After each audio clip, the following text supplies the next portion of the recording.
welcome to Meck's online campus. I need to confess something to you. I said the S word. I did. And I was caught in the act by one of my grandkids, no less.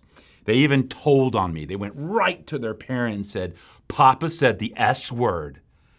And I was like, I did not. I would never say that word in front of one of my grandkids, maybe about one of my grandkids, but not in front of one of my grandkids. But then I found out they were not referring to the word I thought they were. I found out that there are actually two other S words that the current generation of parents have put into the profanity category, and in the psyches of their kids are terrible, horrible, no good, very bad terms. Those two are, all right, kids, close your ears, shut up, and stupid. When I found out that I had been accused of saying one of those S words, I went, oh, I did say the S word. I did say that something was stupid. My grandson Boone knows all about the S word, that particular one. When he found out a way of saying it and getting away with it and even being allowed to say it over and over, he was ecstatic. Here's how it all played out. One day after church, he said to his dad, he said, "Daddy, the devil's just stupid." And then he realized what he'd said and looked up in shock, waiting for the discipline hammer to fall, and finding it didn't, he was a new man. He said, "The devil is stupid, stupid, stupid, stupid, stupid." And he went on and on like that, just till he got it out of his system. It just felt good to say the word. Well, there's another word we stumble over some, the D word, and in some people's minds is just as bad as the S word. And no, it's not about what beavers build. It's about what people think and feel. The D stands for doubt. But let's be honest, it's a part of who we are, isn't it? It's a part of who everyone is. I love how Brennan Manning once described it. He said, "When I get honest, I admit I am a bundle of paradoxes. I believe and I doubt. I hope and get discouraged. I love and I hate. I feel bad about feeling good and I feel guilty about not feeling guilty. I am trusting and suspicious. I am honest and I still play games." Aristotle said I'm a rational animal. I say I am an angel with an incredible capacity for beer. And so are we all. Frederick Buechner once noted that if you don't have any doubts, you are either kidding yourself or asleep. Now, some of you have heard me talk in the past about how my doubts started very early. At the ripe old age of 9, it dawned on me that the reason I was a Christian was because my parents were Christians. Or at least that's why I then held a Christian worldview and had Christian dispositions and sensibilities. Like a thunderbolt from the blue, it hit me. That's why I believe all this. I had been raised to, which of course did not make it true. So my pre-adolescent brain quickly surmised that if I had been born in India and had Indian parents, I would have been raised a Hindu. It would have been Hinduism that I would have believed and accepted. If I had been born in Iran, my parents would have raised me to accept the Muslim faith. If I had been born and raised in Salt Lake City, Utah, I probably would have been raised a Mormon. If I had been raised in Durham, North Carolina, I would have been raised the worst thing possible, a devil worshiper, a blue devil worshiper. No coming back spiritually from that, friends. I remember panicking. What if I wasn't born in the right place? My entire eternity suddenly seemed to rest on whether my family of origin was geographically correct. So I went to my mother, who was innocently doing something in the kitchen and unaware of my spiritual crisis, and I just blurted out, "So Mom, why are we Christians?" I mean, why? I mean, you checked this out first, right? How do you know we're believing the right one? And she said, "Jim, your father and I actually looked at a lot of faiths of the world and determined that Christianity is the one for us. It's not just about where we live, but you have to come to that in your own mind." And then she said, "You're welcome to look at all of the world's religions. Come to your own conclusions. And if in the end you want to believe something else, have at it." When she said that to me, I heaved a huge sigh of relief. Not just because they apparently had done their homework. I hadn't given them credit for being as reflective about the matter as I had been. but also because I was allowed to pursue my own questions without fear of retribution. There was something comforting, even reassuring about that kind of freedom. I was taught that doubt by itself was not wrong. It was simply the fuel that energized whatever faith I was going to have in anything, to seek not only understanding, but support, to know why I believed whatever it was I did end up believing. So doubt was a critical developmental stage, an important part of the journey. I think it can be for everybody. That's why today we're going to start a series and launch into all things doubt. We're going to look at the types or families of doubts that we have. We're going to look at what the Bible has to say about doubt, including the biggest doubt story in the Bible of all time, which is often also one of the ones most misunderstood and misinterpreted. We're going to look at what is the deciding factor in whether to doubt or believe. And there is one big deciding factor that can settle everything for you one way or another. And today, though, we're going to start off with the misconceptions we can have about doubt. And there are 4 big ones. Let's walk through them. The first big misconception is that doubt is wrong. And here's why we think it's wrong. We think that doubt is the same as unbelief, of rejecting everything, of not embracing it as true, as not believing. In other words, the opposite of faith is doubt. And when we read in the things in the Bible about doubt, at least on the surface of it, it doesn't seem to help. It seems to make that case. Let me give you a taste. First, from Jesus. "You have so little faith," Jesus said. "Why did you doubt me?"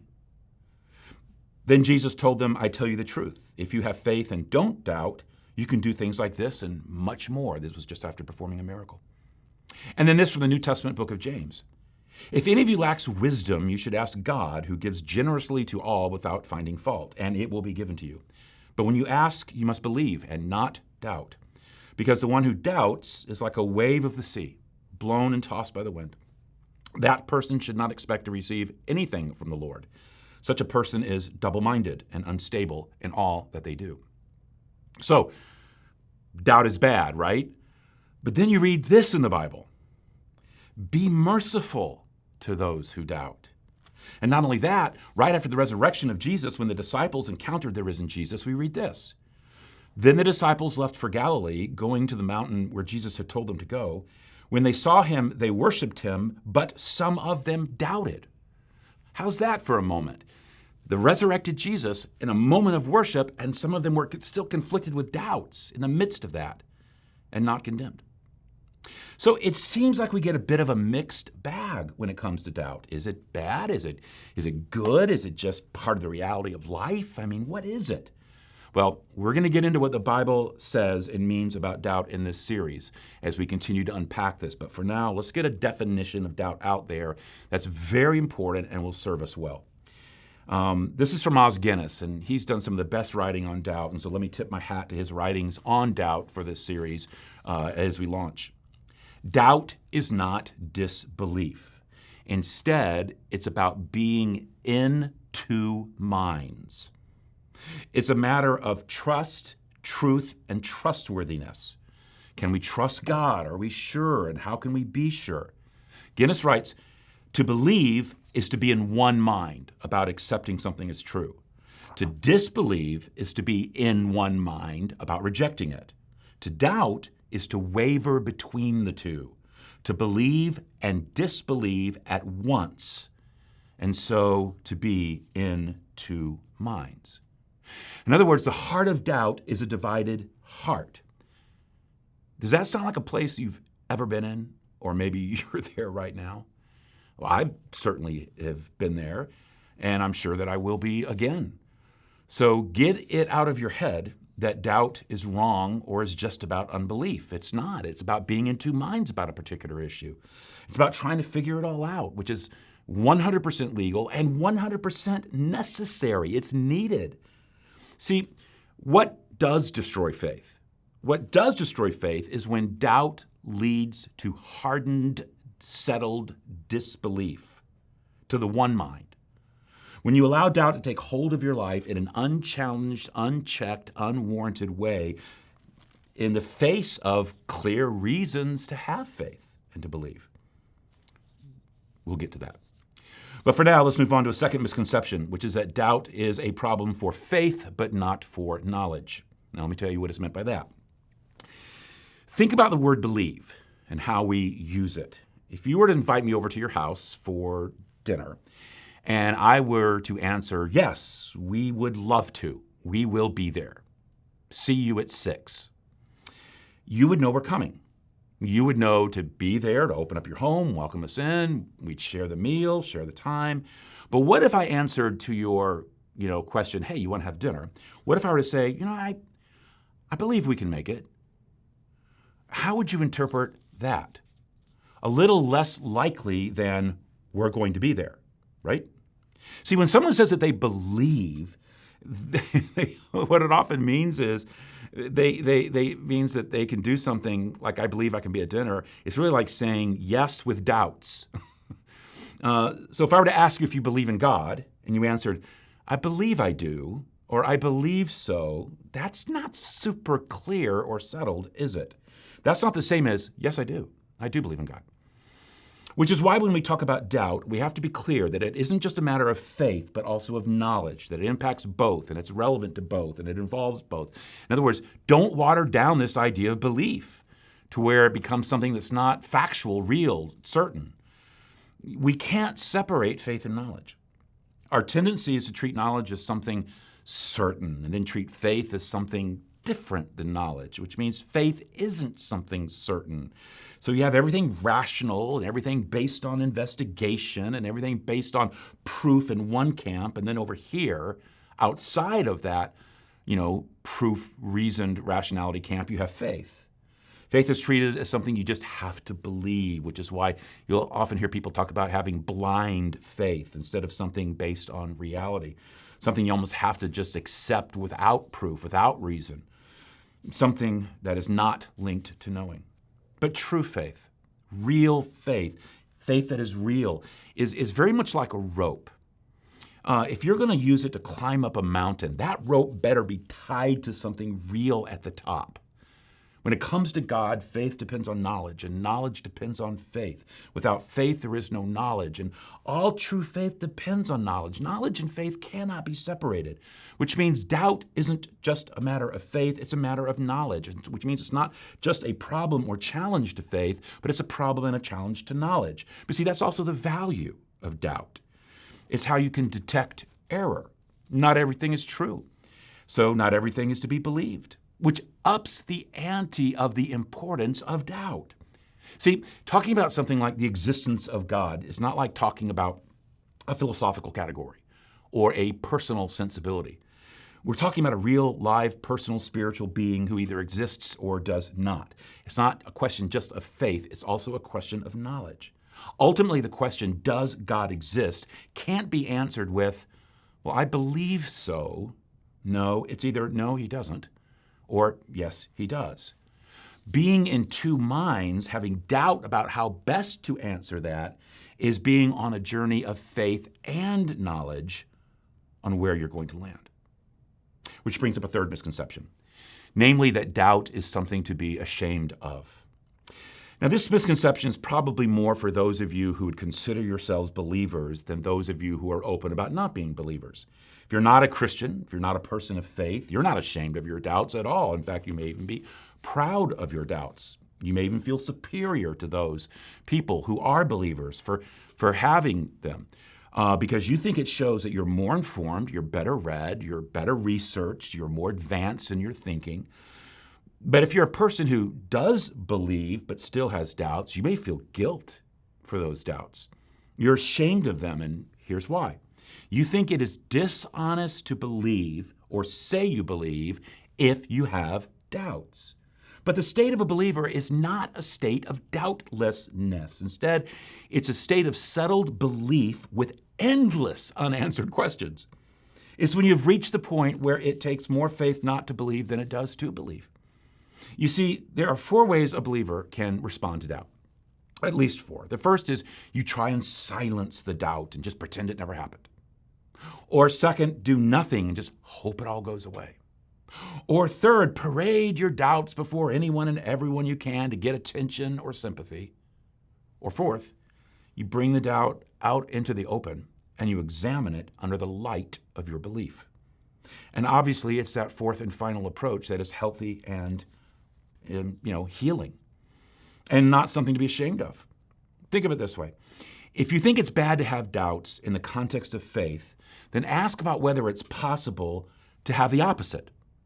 In other words, having no faith in the context of absolute doubt. Is that possible? Can anyone live a life of absolute faithlessness as a consistent 100% doubter of everything who ignores any assertion of truth or fact or reality? Of course not. And if someone says they do, test them on it. When you're walking together down a street, suddenly shout out, "Watch out for that car!" See if they move. Or tell them their fly is down. See if they look. Nobody doubts everything. You can't exist if you doubt everything. You have to begin with believing something. You have to make at least a first assumption for your thinking. If you've had Philosophy 101, you know how this was behind René Descartes, how his philosophy, he had to boil down, or tried to boil down, the one and only true starting point for reflection. And he came up with the famous phrase, cogito ergo sum. I think, therefore I am. He had to assume at least his own consciousness.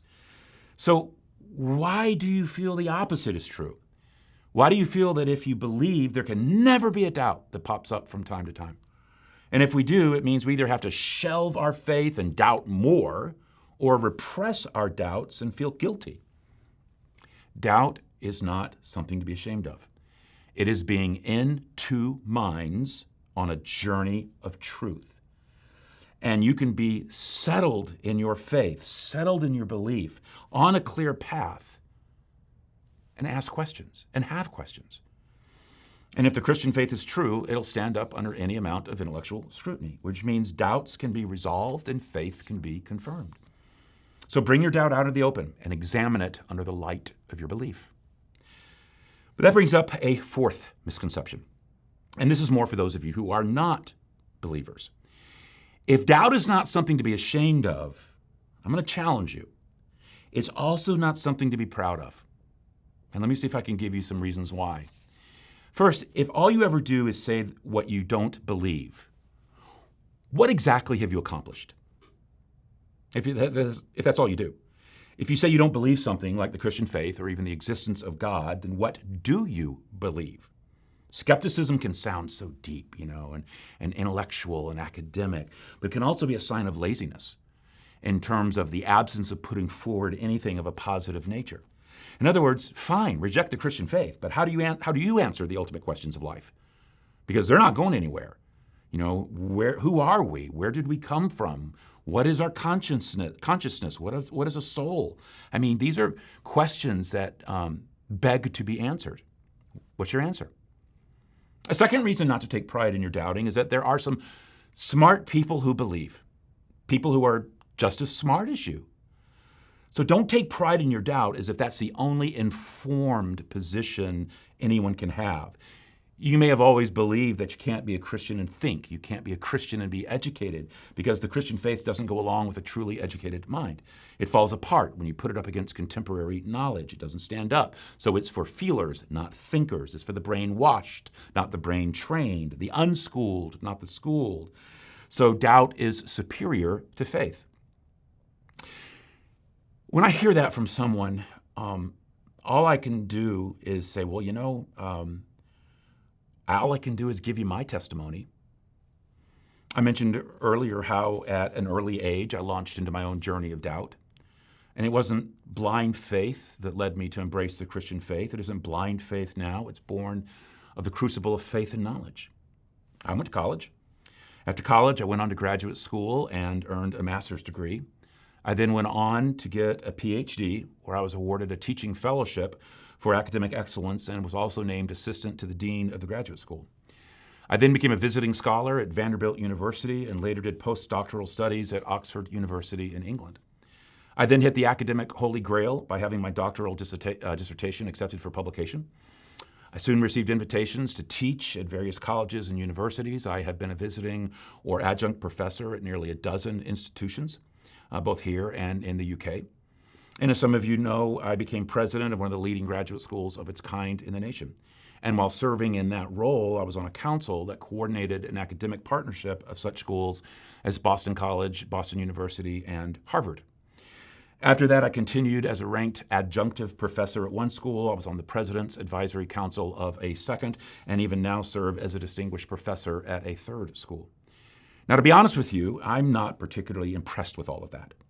I remember when I first got my first academic degree, which was a Bachelor of Science degree, a BS degree, and was preparing to go for my master's, and one of my professors pulled me off to the side, and he said, well, I just got my BS. He says, well, you know what BS stands for, don't you? He had a little twinkle in his eye. So I caught his double meaning about BS standing for Bachelor of Science, as well as, the S word I had grown up with. Going with it, I said, well, yeah, I can think of a couple of meanings. He said, well, then don't forget that after you got your BS, your MS just stands for more of it, and PhD just stands for piled higher and deeper. Here's the point. I've traveled about as far academically as you can, and I am a believer, not just in God, but very specifically Jesus and the Christian faith. Which leads me to a third reason, maybe not to take pride in your doubt. If all you ever do is remain a doubter, it suggests that maybe you haven't been a very robust one, because it means that you never moved past being in two minds. See, the whole purpose of opening your mind is to then close it on something firm, which is why it may surprise you to hear me give this pastoral advice to those of you who are not yet professing followers of Christ. My pastoral advice, become a serious doubter, a real serious. Take those doubts seriously. Don't just entertain them or bring them up at parties or over Thanksgiving meals. Chase them. I said it before and I'll say it again. If Christianity is true, if Jesus was who he said he was, then it'll all stand up under any amount of intellectual scrutiny. It'll stand up under your doubt. Or not, and then it can be rejected. You can move on and try to find something that does. I have a friend named Lee Strobel. Lee was an atheist, and he liked his life just the way it was. He had a good job as a legal affairs editor at the Chicago Tribune. His career was fulfilling. He was paid well, saw no need for God. In truth, he was actually hostile to church and hostile to spiritual things. He felt that the very idea of God was ridiculous and barely even worth checking out. Well, then his wife became a Christian, and she encouraged Lee to come to church just to investigate for his life. If Lee knew how to do anything as a journalist, it was how to investigate something. When he first attended, he didn't want to have risk anyone seeing him there who might think he was actually there to attend. So he carried his reporter's notebook with him so that if anyone saw him that he knew, he could just say that he was doing a story. Lee began to investigate. He began to explore the idea of the existence of God. He used his legal and journalistic skills to explore and investigate the evidence of God's existence and the Christian faith that his wife accepted along with it. He looked at historical evidence. He looked at circumstantial evidence. He looked at biblical evidence. He read ancient writings and explored world religions. He delved into philosophical discussions and looked at prophetic evidence. After a year and 9 months, he came to the conclusion that it would take more faith not to believe in God and Jesus Christ than to believe. Have you put in the work to know whether your doubts are valid? Have you gone on a serious spiritual journey to see if what you have believed about Jesus and the Christian faith is actually true instead of stereotype, caricature, secondhand knowledge? Have you ever gotten serious about your doubt, or have you just toyed with it like a parlor game? And if you haven't, why? And I want to push you on this a little bit, okay? There are a lot of fair reasons why you might not have been a serious doubter to this point. You may have thought that it wasn't legal to come to a place like Mech and ask questions and go on that kind of journey as a doubter. You may not have had access to the tools and resources, classes and discussions, people and individuals to look at Christianity fairly. There are a lot of reasons why you may not have entered into a serious season of doubt to resolve being in two minds about the Christian faith. But there's one reason that is not a good one. And if it's there, lurking in your life, I want to challenge you about it because I care about you way too much not to. And it's that you haven't been serious about your doubt because you're afraid of what you might find and what it would mean for your life. So you live with your easy, shallow, really unpursued doubt because it then lets you live how you want to live. Think how you want to think, act how you want to act. British historian Paul Johnson once wrote an interesting book that he simply titled Intellectuals. And in that book, he chronicles the life and thought of such great minds as Rousseau and Karl Marx and Bertrand Russell and Jean-Paul Sartre. Each one noted around the world as a towering intellect. But here's what Johnson found in his historical biographical investigation. They weren't very authentic in their thinking. For most of them, their arguments and their philosophies were not based on noble convictions, but on the choices they had made in their own lives. They had built their philosophy to justify their own lifestyle. I'll give you an example. The 18th century French philosopher Jean-Jacques Rousseau. He had 5 children out of wedlock, abandoned every single one of them. But then he wrote, supposedly out of his reasoning and intellect and common sense, that children don't need parents to give them discipline or guidance, and that the state should be responsible for raising them. An idea that is still shaping some educational and child-rearing theories to this day. But when you know something about his life, it's hard to see its influence on his thought. The conclusions that he had supposedly reached through reasoning were heavily influenced by his desire to justify the moral choices he had already made. His reasoning was not objective. He had an agenda, and it colored his thinking. It can color ours, too. I remember a story from Cliff Conneckley, who worked with college students through a campus ministry, and he would go around to various campuses and would dialogue with students in various formats about the Christian faith. In one of his books, he writes about dialoguing with a college student about the claims of Christ. The student was intellectually intrigued. So Cliff challenged him to go home and read the prophecies about the coming Messiah in the book of Isaiah in the Old Testament, and then compare them to how they were fulfilled in great detail in the life of Jesus as recorded in the book of Matthew in the New Testament. Just put Jesus through that one simple test to see if he could just possibly be the Messiah. Student said, okay, I will. The next day, the student came back, and Cliff asked him what he had decided, what he had learned, and the student said, well, I did a careful reading, and I'll be honest with you, I was stunned. I honestly had no idea. I think it's probably true. In fact, I was blown away. So Cliff said, great, well, let's have another conversation about maybe the implications of that, maybe what Christ might mean for your life, or other questions you might have and other things that you could explore. Are you game for that? And the student said, not really. I'm going to be very candid with you. I have a very active sex life. I know Jesus would want to change that. I don't want anyone to change that. You got any of that in you? I mean, you wouldn't be alone, but is there any of that in you? I would challenge you to be better than that, bigger than that, desiring more for and from your life than that. Get serious about doubt, because you should be serious about doubt, because you should be serious about truth and what living by the truth can hold for your life. Okay, that's a lot for a first installment, but I hope it's kind of got you a little hooked into where we're going to be going. Next week, we're going to keep this conversation going with a look at the 7 different types of doubt we can have, 7 families of doubt. If you're going to look your doubt in the eye, you should know what you're looking at. Not all doubts are the same. So we're going to look at the 7 major kinds that can challenge us. Until then, let me pray for you.